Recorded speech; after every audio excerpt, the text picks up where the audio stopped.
सतगुरु की प्यारी साथ संगत बड़े प्यार से कहिए धन निरंकार जी। आशा करते हैं आप सभी अच्छे से होंगे। और निरंकारी विचार चैनल पर आज का शीर्षक है सच्चा धर्म। धर्म आपस में वेर करना नहीं सिखाता है। सच्चे धर्म की सच्ची शिक्षा तो यही है कि हर मानव एक दूसरे से प्यार करे, एक दूसरे का सत्कार करे, उसके काम आए। अगर इंसान परमात्मा को निकट देके निकट माने तो मानव के भी निकट रहेगा, एकता वाले भाव में रहेगा। सच्चा धर्म नफरत नहीं केवल प्यार करना सिखाता है। एक अंतर्राष्ट्रीय धार्मिक सम्मेलन में अनेकों धर्मों की प्रतिनिधियों ने भाग लिया। विराम के समय पत्रकार उनमें से एक धार्मिक प्रतिनिधि से बातचीत करने लगा।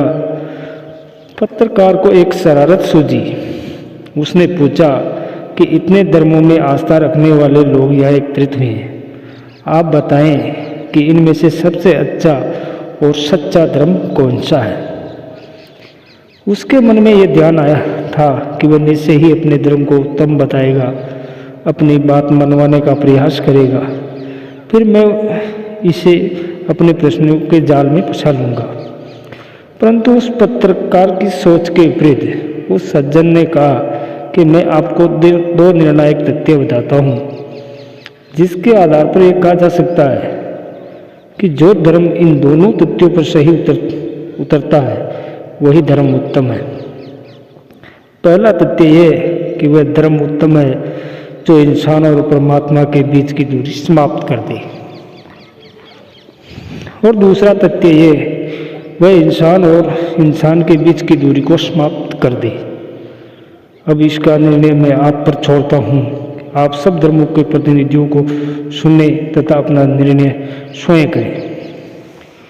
इस घटना को ध्यान में रखते हुए हम आज के दौर में संत निरंकारी मिशन की तुलना इन दोनों तथ्यों के आधार पर करते हैं तो पाते हैं कि ये दोनों ही बातें हमारे जीवन में उतारने का प्रयास संत निरंकारी मिशन कर रहा है।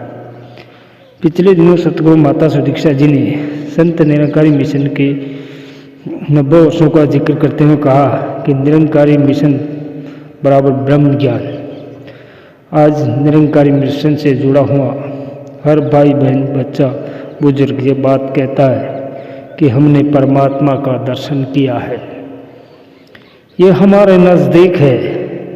एक उदाहरण द्वारा ये बात सिद्ध होती है कि निरंकारी मिशन से जुड़े हुए परिवारों के बच्चों को भी पता है कि परमात्मा निरंकार कितना नज़दीक है।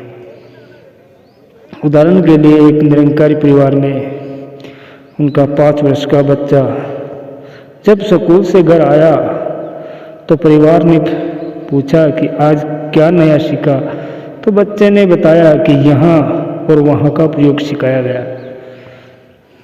तब परिवार ने कुछ वस्तुओं के बारे में पूछा जो नज़दीक या दूरी रखी थी। बच्चे ने ठीक ठीक उत्तर दे दिया। परिवार के एक सदस्य ने अचानक पूछ लिया कि परमात्मा को दिश या फिर दैट का कहकर संबोधित करेंगे। इस पर बच्चा चुप हो गया और कहने लगा, परमात्मा दूर तो है नहीं, इसलिए दैट नहीं कह सकते। यदि हम किसी वस्तु को हम दिश कहते हैं तो वह हमारी उस वस्तु की कुछ तो दूरी भी होती ही है, पर परमात्मा हमारे बीच तो कोई दूरी ही नहीं है, ये दिश से भी अधिक नज़दीक है। पहले भी महात्माओं ने कहा है कि आँख की पलकें आँखों से जितनी दूर है परमात्मा इससे भी निकट है। संत निरंकारी मिशन इस पहले तथ्य पर पूर्ण रूप से खरा उतरता है। और दूसरे तथ्य की तरफ यदि हम ध्यान देते हैं तो ब्रह्म ज्ञान देने से पहले हम से 5 प्रण लिए जाते हैं, जिसमें दूसरे प्रण में यह कहा जाता है कि हमने किसी भी व्यक्ति से उसकी जाति पाति वर्ण धर्म इत्यादि के आधार पर भेद नहीं करना है, न ही किसी प्रकार के छुआछूत को मानना है। निरंकारी सत्संग में सभी जाति वर्णों के लोग मिलजुल कर एक ही स्थान पर बैठकर सत्संग करते हैं, एक साथ बैठकर लंगर प्राप्त करते हैं। इस प्रकार कोई भेदभाव नहीं किया जाता है। एक बार प्रचारक महात्मा एक स्थान पर सत्संग करने के लिए निकले। वहाँ के रेलवे स्टेशन पहुँचे। वहाँ जिस किसी रिक्शे वाले को वह उस स्थान पर जाने को कहते, वह वहाँ जाने से मना कर देता।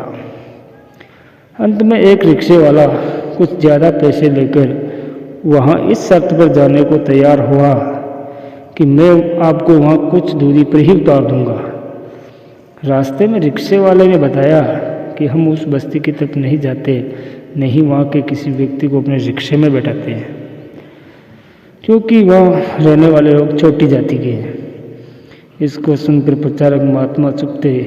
उन्हें बहुत मानसिक पीड़ा महसूस हुई कि एक इंसान दूसरे इंसान को छोटी जाति का कहकर इतनी नफरत कैसे कर सकता है। सतगुरु तो यही समझाते हैं कि इको नूर है शब्दे अंदर, नर है चाहे नारी है, ब्राह्मण कत्री वैश्य हरिजन, एक दिखलकत सारी है। कुछ समय बाद रिक्शे वाला प्रचारक महात्मा से पूछने लगा कि आप तो ऊंची जाति के लग रहे हैं, आप वहाँ क्यों जा रहे हैं? प्रचारक महात्मा ने कहा कि जिस जाति के लोग वहाँ बसते हैं मैं भी उसी जाति का हूँ। हमने तो यही सीखा है कि हम सब एक ही प्रभु परमात्मा की संतान हैं। आपस में भी नाता भाई भाई वाला ही बनता है। हम लोग गुरु के ब्रह्म ज्ञान द्वारा अब भाई भाई बन चुके हैं। हमारे यहाँ तो सेवा दल के प्रतिदिन करने वाली प्रार्थना भी यही है कि न हिंदू न सिख ईसाई न हम मुसलमान है, मानवता है धर्म हमारा, हम केवल इंसान है। तो प्रोक्त सत्य घटना भी यही बताती है कि किस प्रकार से निरंकारी मिशन एक सच्चे धर्म की परिभाषा को ही जीवन में अपनाने की शिक्षा दे रहा है कि हमें ईश्वर की कृपा से ये जो मानव जन्म मिला है इसकी कदर करनी है। ये जीवन केवल खाने पीने और ऐशो आराम के लिए नहीं मिला है, बल्कि इसका उद्देश्य मानव सेवा है। मानव से प्यार करे, मानव सबसे अधिक मानव के काम आए, इसकी आवश्यकता है। निरंकारी बाबा जी फरमाते हैं कि मानव हो मानव को प्यारा, एक दूजे का बने सहारा। कि मानव के अंदर ये भावना तब आती है जब उसे सद्गुरु की कृपा से अपने मूल स्वरूप की पहचान होती है। ऐसे होने पर ही वह विश्वासपूर्वक कह सकता है कि मानव जीवन का लक्ष्य ही स्वयं को जानना है। कि इससे उसका विश्वास मजबूत होता है, वह छोटी छोटी बातों पर डावाडोल नहीं होता है। एक उदाहरण से इसे स्पष्ट रूप से समझा जा सकता है कि एक बार एक राजा अपनी पत्नी के साथ समुद्र की सैर कर रहा था। समुद्र की लहरों से खेलते खेलते उसकी कश्ती किनारे से काफ़ी दूर चली गई। अचानक समुद्र में जोर का तूफान आ गया। समुद्र की ऊंची ऊंची लहरें अब भयानक रूप ले चुकी थी। शेर का आनंद तो रहा नहीं, उल्टे अब वह भयानक रूप ले चुका था। शेर का आनंद भी समाप्त हो चुका था। लहरों का विकराल रूप देखकर ऐसा लगने लगा कि अब किनारे पर पहुंचना कठिन है। समुद्र में वहाँ अन्य कोई सहारा भी नहीं था। राजा परमात्मा का भक्त था, उसे प्रभु पर पूर्ण विश्वास था, लेकिन रानी के चेहरे पर घबराहट के निशान स्पष्ट नजर आ रहे थे। राजा ने रानी को धीरज दिलाने का प्रयास किया, लेकिन उसका भय खत्म न हुआ। तब राजा को एक उपाय सूझा।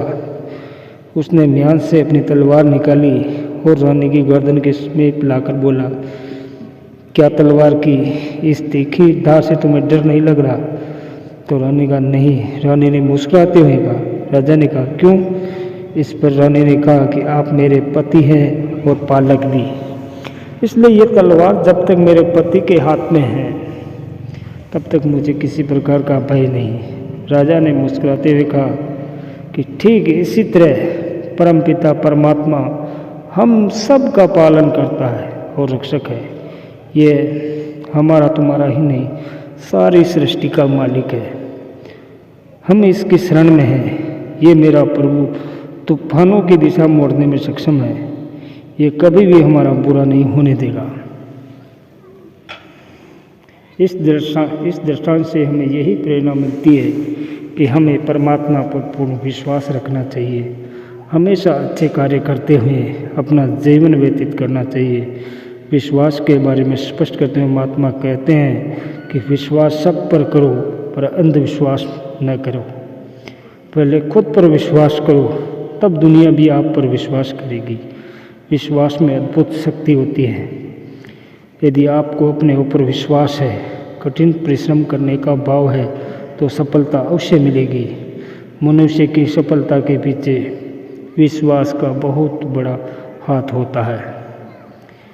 परमात्मा पर विश्वास परमात्मा के दर्शन करके और मजबूत होता है। सतगुरु की कृपा से मानव को परमात्मा का ज्ञान प्राप्त होता है। ज्ञान पाकर वह गुरु के वचनों के अनुसार कर्म करता है और परमात्मा पर पूर्ण विश्वास रखकर आगे बढ़ता जाता है और उसके मन से सभी भय संशय समाप्त हो जाते हैं। वह अपना पूरा ध्यान अच्छे कर्म पर लगाता है और सफल होता है। हम सभी को माता पिता और गुरु पर पूर्ण विश्वास रखते हुए अपना कर्म जिम्मेदारीपूर्वक करना चाहिए और विश्वास की शक्ति के सहारे और आगे बढ़ना चाहिए। प्यारी साथ संगत जी, बड़े प्यार से बोलिए धन निरंकार जी।